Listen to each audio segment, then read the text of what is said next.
Last सवाल ले सकते हैं। May I ask?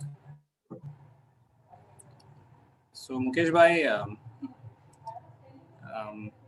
कभी-कभी जो आप वर्ड्स यूज करते हैं वो पूरी तरह से समझ में नहीं आते हैं। जैसे आप एनर्जी पावर कहते हैं, हार्ट कहते हैं, तो मतलब वो सेंसेशंस इतने स्ट्रांग फील नहीं होते हैं। तो जैसे आज मैं थोड़ा लेट गया थोड़ी देर के लिए, थोड़ा थकावट महसूस हो रही थी इसीलिए। तो अगर ऐसा ना हो, कुछ सेंसेशन ना हो किसी रीजन से, मतलब पहला भी ऐसा ज्यादा हुआ नहीं है, तो वो जब अंदर से फीलिंग नहीं आती है, वो फिजिकल हो या इमोशनल हो, तो फिर तो क्या करना चाहिए ऐसे में? जी, क्योंकि आजकल ये आपका क्वेश्चन नहीं, बहुत सारे यंग बच्चों का क्वेश्चन है, क्योंकि अभी सब लोग सेंसेशन लेस हो रहे हैं, क्योंकि एक तो कॉर्पोरेट वर्ल्ड के साथ काम करना इजी नहीं है, क्योंकि बहुत सारा स्ट्रेस होता है, एक रिस्पॉन्सिबिलिटी होती है, और हम क्या करते हैं, अपने आप को हमेशा बिजी रखते हैं। शरीर से बिजी नहीं होते, मन से बिजी रहते हैं। आज की दुनिया ऐसे हो गई है, और कई बार क्या होता है कि हमारी पुरानी कुछ आदतें होती है, स्मोकिंग हैबिट है या कुछ ऐसी आदतें होती है कई लोगों को।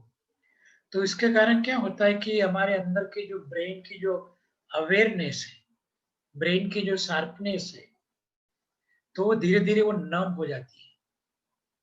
एक स्मोकिंग से होती है, गलत आदतों से होती है, स्ट्रेस लेवल बढ़ने से नम होती है।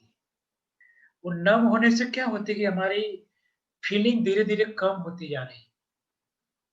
वो फीलिंग कम होने से क्या होता है कि हमारा रिलेशन के भी ऊपर इफेक्ट होता है, हमारे काम पे भी इफेक्ट होता है। तो नमनेस हमारी फीलिंग को लेस करती है। तो इसीलिए हमें ध्यान रखना चाहिए कि हमें कम से कम स्ट्रेस लेना है, और अपने आप को धीरे-धीरे पॉजिटिव चीज़ों में इन्वॉल्व करना है। तो शुरुआत में तो वो फीलिंग नहीं आएगी। क्यों? क्योंकि हमारा दिमाग इतना रेडी नहीं है, अवेयरनेस नहीं है। रीज़न क्या है कि स्ट्रेस लेवल में वो पैटर्न स्ट्रक हो जाती है, क्योंकि फीलिंग लेस हो जाती है। उसके अंदर स्ट्रेस का लेवल बढ़ जाता है। तो फीलिंग लेस कर देते, तो हमारे हमारे हर पर्सनल रिलेशन के ऊपर इफेक्ट आता है। हमारे इमोशनल क्रिएट नहीं होते। तो उससे क्या होता है कि दिमाग और लाइफ एक स्टैच्यू जैसा बन जाता है धीरे-धीरे। तो उससे हमें अपने आप को बचाना है, कम से कम फालतू चीज़ों में टाइम नहीं देना है। जब भी रिलैक्स आपके पास फ्री टाइम है, तो आप अपने ऊपर काम करिए। अपने आप को अपने काम किया, फिर अभी काम का टाइम नहीं है, तो अपने पर काम करिए।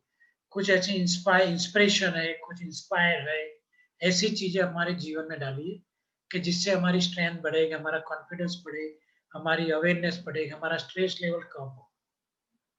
तो अपने ऊपर काम करना पड़ेगा। अगर ये नमनेस और इमोशनल रूट में चले जाएँगे ना, तो जीवन हम स्टैच्यू बन के रह जाएँगे। तो अपने पर काम करना ही पड़ेगा कि हमारे स्ट्रेस को कम करना पड़ेगा।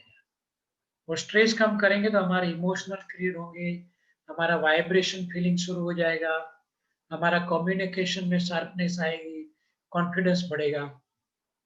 तो ये सारी चीज़ें प्रैक्टिस करते-करते हमारे अंदर की चीज़ों का ग्रो होगा। तो प्रैक्टिस करना पड़ेगा, अपने आप को समझना पड़ेगा, और अपने आप को कंपल्सरी थोड़े महीने के लिए काम करना पड़ेगा। और थोड़े महीने का आपका प्रैक्टिस आपको नॉर्मल कंडीशन में ले आएगा। तो आप उसको इग्नोर नहीं कर सकते। इग्नोर करेंगे तो उसके रूट स्ट्रॉन्ग हो जाएँगे। तो एनर्जी का भी वैसे ही है कि हमारे अंदर का जो स्ट्रेस लेवल इतना हाई होता है कि हम इमोशनल और एनर्जी महसूस नहीं कर सकते। एनर्जी का मतलब है कि मैं अपने हृदय की गहराई से एक प्योर वाइब्रेशन स्प्रेड करता हूँ, और वो वाइब्रेशन आप सबके ऊपर आती है। तो जो कोई एकदम क्लियर होता है, वो एकदम पकड़ लेता है, और जिसके अंदर स्ट्रेस लेवल ज़्यादा होता है, उसको टाइम लगता है। तो वो एनर्जी वाइब्रेशन होता है, और एनर्जी वाइब्रेशन महसूस होता है, तो धीरे-धीरे वो एनर्जी पूरा ऑर्गेनाइज़ करती है।